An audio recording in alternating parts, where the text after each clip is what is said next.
Now let's turn to the war in Iran and Israel's foreign minister praising President Trump for his actions on the war in Iran. An exclusive interview here on Newsmax with our Greta Van Susteren. The president, as much as our prime minister, President Trump, had to decide whether to act or not. And here is, I think, greatness of leadership. Because think back to the 90s, to the mid-90s, when President Clinton threatened North Korea not to develop nuclear weapons. But eventually, in the historic moment, he didn't act. And therefore, today, North Korea has nuclear weapons.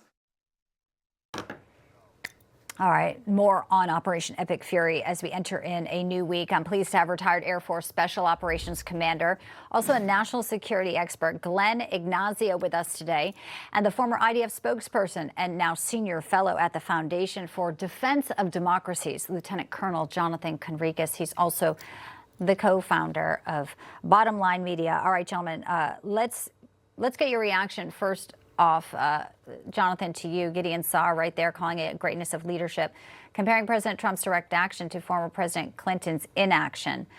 We know under Obama as well, the JCPOA deal allowed Iran to get wealthier and wealthier. The tides have obviously turned, yet today there's some disturbing videos. There are celebrations in the streets for the new successor, Khamenei's son. Yes, well, shalom from Israel. Thanks for having me on. I would agree with the minister. I think those words are duly deserved.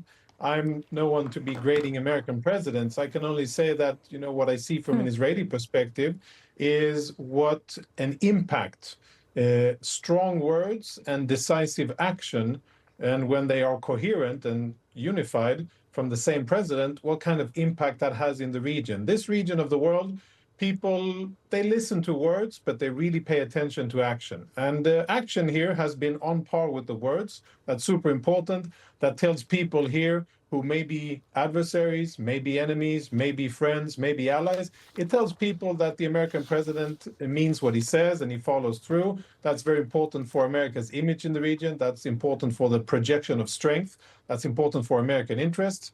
And as such, I think that's a very positive thing, and I join in the praise. All right, now to the development back here at home, the breaking news, 2 people indicted, Glenn.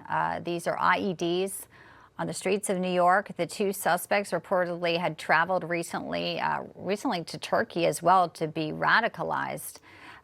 This is obviously heightening fears here at home about sleeper cells, and maybe not to make anyone even calmer, a report now that there is a potential that Iran can have this communications that the U.S. intercepted originating in Iran, where they have an operational trigger to now activate sleeper assets outside the country. How do you think the FBI and all of our law enforcement, especially in New York, where they're seeing a lot of this ISIS-related activity, combats that? That seems like a huge challenge.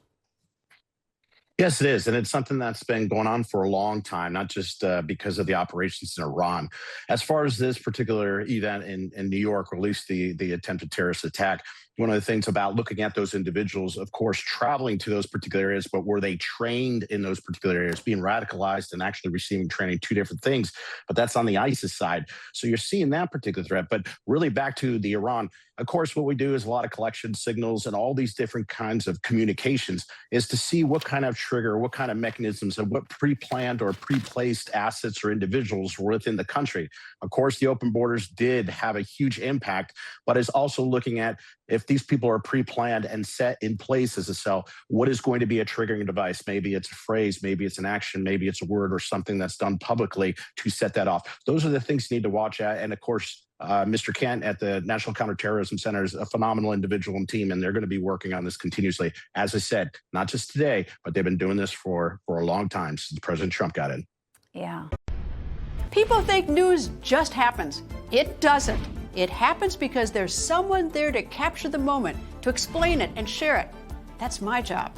I go where news breaks and give you the facts. Join me for The Record on Newsmax.